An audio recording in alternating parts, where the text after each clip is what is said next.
After the inauguration in 1993, the Clintons fired the White House Travel Office employees, allowing their wealthy Hollywood friends to take over the lucrative travel business. This led to investigations by the FBI, DOJ, GAO, Oversight Committee, and the Whitewater Independent Council. The Clintons claimed the firings were due to financial misdeeds, but the employees were cleared on all counts. Hillary Clinton allegedly played a central role in the firings, yet in her sworn testimony, she claimed she was not involved. The independent counsel found this to be factually inaccurate and that she made factually false statements. The Clintons were forced to remove their friends and reinstate the previous employees. Vince Foster, the longtime friend and companion of Hillary Clinton, was significantly involved in several Clinton scandals. Due to the strange circumstances surrounding his death in 1993, an investigation ensued. Before the police arrived, Clinton staffers illegally removed boxes of documents on Whitewater and presumably Travelgate and other sensitive issues. President Clinton put his wife in charge of the most expensive program in the country. There was a national outrage that the unelected, unqualified First Lady was going to design America's healthcare system.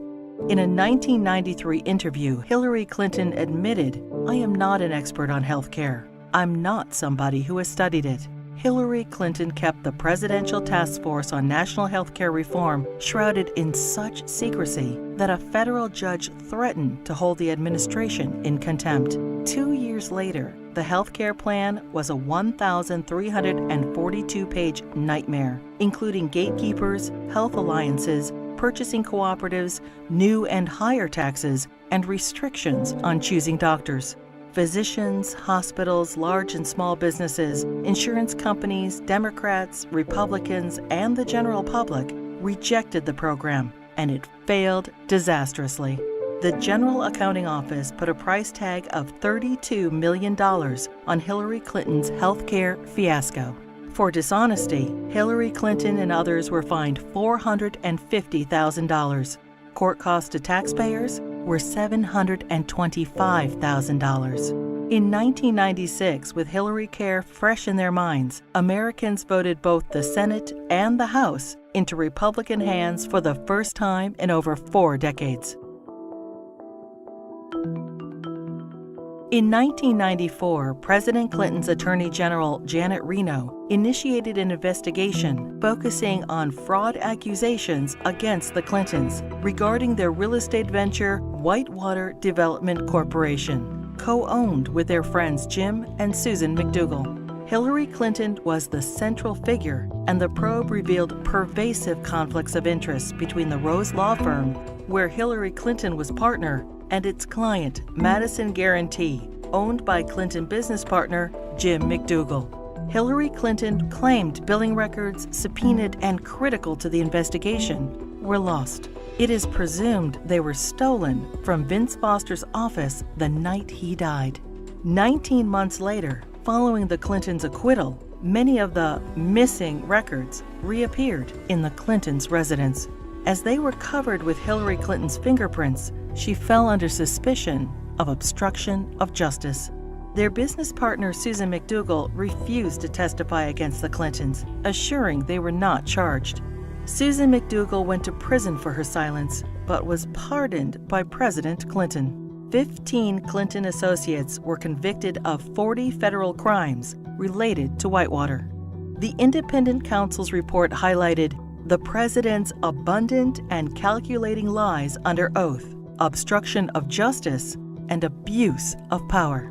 During this case, many other alleged abuses were uncovered. The 4.5-year expanded investigation cost taxpayers $145 million.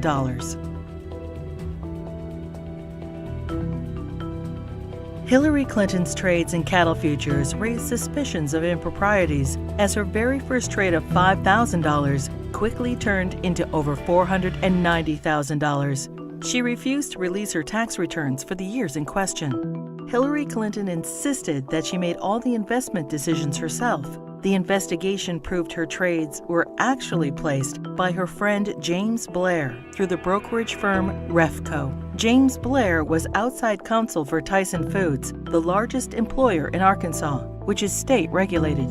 The perception was Mrs. Clinton received preferential treatment and incredible financial returns as a way to garner favor with her husband, then governor of Arkansas. Refco was investigated and paid the largest fines in the history of the exchange.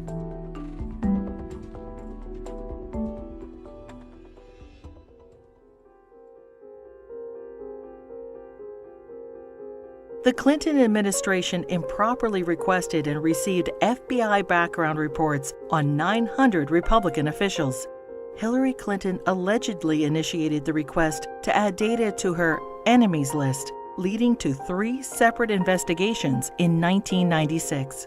In testimony, the White House Personnel Security Director refused to name Hillary Clinton as the source of the request, and he was forced to resign. Hillary Clinton claimed she was guiltless and was called a congenital liar in the New York Times. The fund was established so individuals or companies hoping to garner favor with the president could help pay the Clintons' endless legal bills. In 1996, the Justice Department investigated campaign fundraising abuses and cover-ups by the Clintons in connection with an effort by China to influence administration policies. In violation of U.S. law, agents for the Chinese government and military funneled millions into President Clinton's re-election campaign, the Clinton Legal Defense Fund, and the DNC. The DOJ's report stated, "A pattern of events suggests a level of knowledge within the White House, including the President's and First Lady's offices, concerning the injection of foreign funds into the re-election effort." The Clintons were accused of using the IRS to harass their enemies, including Republican politicians, the White House Travel Office, the NRA, Judicial Watch, the Heritage Foundation, and other conservative organizations. A senior IRS official admitted that Clinton opponents were singled out for tax audits.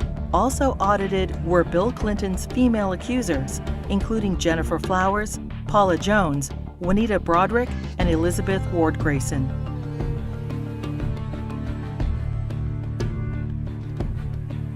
As he was leaving office in January 2001, President Clinton pardoned 450 people for crimes ranging from cocaine trafficking to kidnapping and terrorism. Several pardons personally benefited Hillary Clinton and were investigated for direct ties to her New York Senate bid. Mark Rich, a billionaire fugitive, owed the government over $160 million and was charged with tax evasion, wire fraud, racketeering, and trading with Iran. Rich's ex-wife, Denise Rich, a close friend of the Clintons, donated over $600,000 to the Clinton Presidential Library just prior to the pardon. Mrs. Rich also gave $14,000 to the Clinton Legal Defense Fund and $135,000 to Hillary Clinton's Senate campaign. The New Square Four were elders of a Republican voting Hasidic community convicted of defrauding the government of millions of dollars. Candidate Clinton met with their Grand Rabbi. Hillary Clinton received their votes, and the New Square Four received their pardons. Hillary Clinton claimed, "I did not play any role whatsoever in the pardons." Hillary Clinton's brother, lawyer Hugh Rodham, charged high fees to use his family influence to obtain presidential pardons. Carlos Vignali, a Los Angeles drug lord, paid Rodham over $500,000, and his sentence for cocaine trafficking was commuted. Almond Braswell, a scam artist, paid Rodham over $250,000 and was pardoned for defrauding senior citizens of millions of dollars. Fighting for Puerto Rican independence, the FALN exploded 138 bombs in New York City, Chicago, and Puerto Rico. During a 10-year reign of terror, 13 innocent people were killed and over 80 were maimed. New York City Councilman Jose Rivera met with Hillary Clinton proposing pardons for FALN members in return for Puerto Rican support in her Senate race. 2 days later, President Clinton pardoned 16 FALN terrorists. These pardons were condemned by Democrats and Republicans, the House and Senate, the FBI, the U.S. Attorney, the Federal Bureau of Prisons, and the Fraternal Order of Police. Another probe into Clinton wrongdoing ensued. When Congress requested additional information, President Clinton claimed executive privilege, preventing anyone involved with the pardons from testifying. Hillary Clinton claimed no involvement in or prior knowledge of the decision. Former Democratic President Jimmy Carter called these shameless pardons disgraceful. The largest political fundraiser in U.S. history became the largest election fraud in history. In the year 2000, the fundraiser for Hillary Clinton's New York Senate race was attended by 1,300 people, including the Hollywood elite and the Democratic leadership. In violation of federal election statutes, an individual, Peter Paul, financed the entire event. Peter Paul was also a convicted cocaine trafficker. In violation, Hillary Clinton was involved with the solicitation of funds and the coordination of the gala. In violation, Hillary Clinton requested in writing an additional $150,000 from Peter Paul in untraceable securities. The Clinton campaign's filings with the Federal Elections Committee stated the event only cost $500,000. The actual price tag was $1.5 million. Senator Clinton was fined over $50,000 for purposely underreporting the cost of the event. In another campaign finance fraud, Hillary Clinton ignored FBI warnings and accepted over $900,000 from scam artist and felon Norman Sue. Hillary Clinton's Senate tenure was undistinguished. In 7 years, she introduced only 3 minor bills which became law, including the naming of a post office. She helped secure millions in federal assistance for a New York developer. Ethics questions arose when the businessman donated over $120,000 to the Clinton Foundation. Senator Clinton did not support English as the official language of the United States government, and she enthusiastically voted for the Iraq War resolution. Hillary Clinton ignored Senate rules and reporting requirements for the hiring of staff and non-paid fellows, breaking the Senate Code of Official Conduct and hiding multiple conflicts of interest. She was investigated by the Senate Select Committee on Ethics.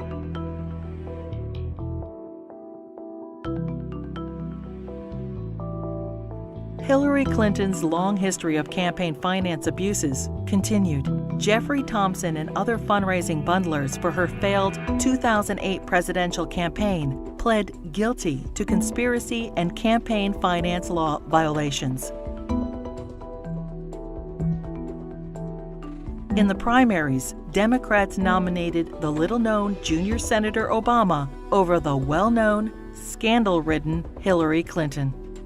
In 2009, President Obama nominated Hillary Clinton as Secretary of State. In 2014, the State Department spokesperson was asked to identify one tangible achievement from Hillary Clinton's 4 years as Secretary of State. She responded, "I am certain those who were here at the time, who worked hard on that effort, could point out one." Secretary Clinton's tenure had no signature doctrine or diplomatic breakthrough. It was, however, 4 more years of scandals. The Clinton State Department wasted $80 million on a U.S. consulate in northern Afghanistan, which will never be completed. Under Clinton's name, the Foreign Service gathered details on foreign diplomats, our allies and officials of the UN, including internet usernames, email addresses, credit card numbers, fingerprints, frequent flyer account numbers, and work schedules. The Clinton State Department lost approximately $6 billion due to improper filing of contracts. The FBI, CIA, and the DOJ requested that Boko Haram be designated as a terrorist group so the agencies could pursue them. Secretary Clinton declined, and the group continued its reign of terror, including the kidnapping of 300 schoolgirls in Nigeria. A special investigator for the State Department claims probes into illegal acts by the Diplomatic Security Service and ambassadors were influenced, manipulated, or simply called off under Hillary Clinton. These include sexual assaults by State Department security officials in Beirut, endemic engagement of prostitutes by Hillary Clinton's security detail, drug use by State Department contractors in Baghdad, solicitation of child male prostitutes by U.S. ambassador to Belgium. Secretary Clinton's spokesperson claimed Hillary Clinton had no knowledge of any of the scandals in her State Department. We learned of it from the media and don't know anything beyond what's been reported.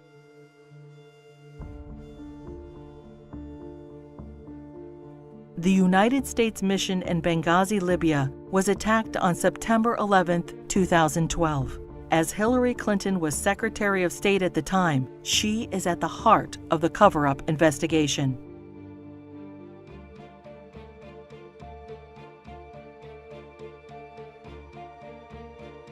When she finally testified to Congress 4 months after the attack, she famously stated, "The fact is we had 4 dead Americans. Was it because of a protest? Or was it because guys out for a walk one night who decided they'd go kill some Americans? What difference at this point does it make?"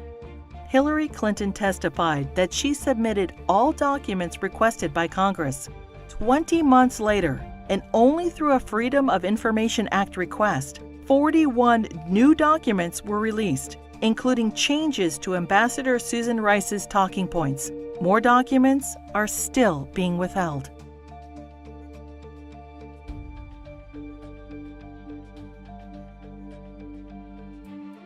The Presidential Records Act allows restricted access to documents for 12 years after leaving office. Now, 14 years later, the Clintons are still withholding thousands of records from the public. Over 300 Freedom of Information Act requests have been ignored, suggesting more damaging revelations about the Clintons. It is difficult to separate the Clintons' personal and political financial ventures from those of the Clinton Foundation. The New York Times expose on the Clinton Foundation details moral and fiscal chaos, shameless fundraising, and calls it mired in conflicts of interest. Run by old Clinton friends, it has been grossly mismanaged and, despite enormous donations, ran multi-million-dollar deficits. Already rife with conflicts of interest, the foundation's offices are now shared by the Hillary Clinton presidential campaign.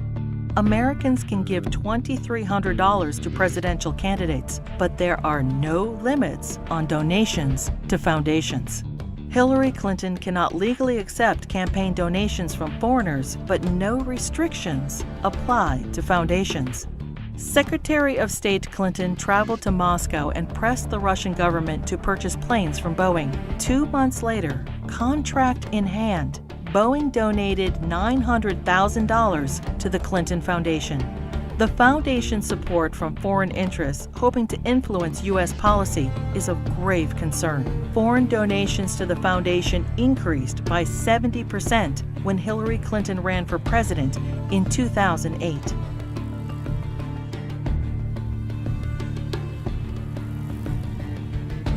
Saudi Arabia has financed terrorists, has an abysmal women's rights record, and punishes homosexuality by death. And yet, the Kingdom of Saudi Arabia is one of the largest supporters of the Clinton Foundation. In a Clinton co-presidency, every large donation could raise suspicions of improprieties or influence peddling and lead to non-stop investigations. Great story here for anybody willing to find it and write about it and explain it is this vast right-wing conspiracy. It's no secret that we're going up against some pretty powerful forces that will do and spend whatever it takes to advance a very different vision for America.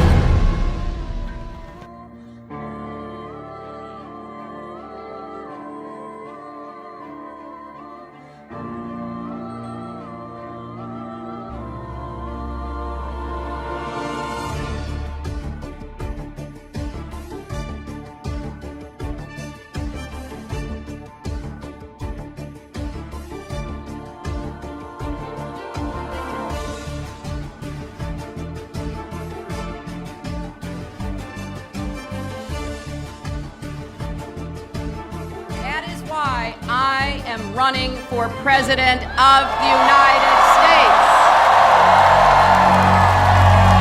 The people want to know Hillary. The Hillary that I knew back here in Arkansas. When she was in the Benghazi hearings, when she said, "What difference does it make? They're dead." What difference at this point does it make? That's the Hillary I know. We came, we saw, he died. Hi, Secretary Clinton. Would you sign this for me? Sure. What's your name? If you can make it out to Christopher Stevens. I think you knew him. Yeah, I'm not going to make it to Chris Stevens. What difference does it make? Here it goes, here. Senator Clinton has extraordinary ability to obfuscate, refuse to answer questions, avoid confrontations, and up until now has been given a pass on it. A story in the New York Times talking about why Senator Clinton voted this way, because I think some people were surprised by it. And her advisor said that she voted yes because she was moving from primary mode to general election mode. Primary mode versus general election mode? How about tell the truth mode? How about we say the same thing in the primary that we say in the general election? We know that Hillary's an insecure person. Secure people don't lie. They don't lie inveterately the way she does. Hillary Clinton points to her time in the White House as a large part of her qualification for the job as president. But most of the news media has conveniently forgotten that her time as First Lady was mired in controversy. The core of the controversy is how truthful Mrs. Clinton has been in answering questions, sometimes under oath, about Whitewater and other matters. She was the First Lady to come under criminal investigation. In both Little Rock and Washington, D.C., she was plagued by numerous scandals.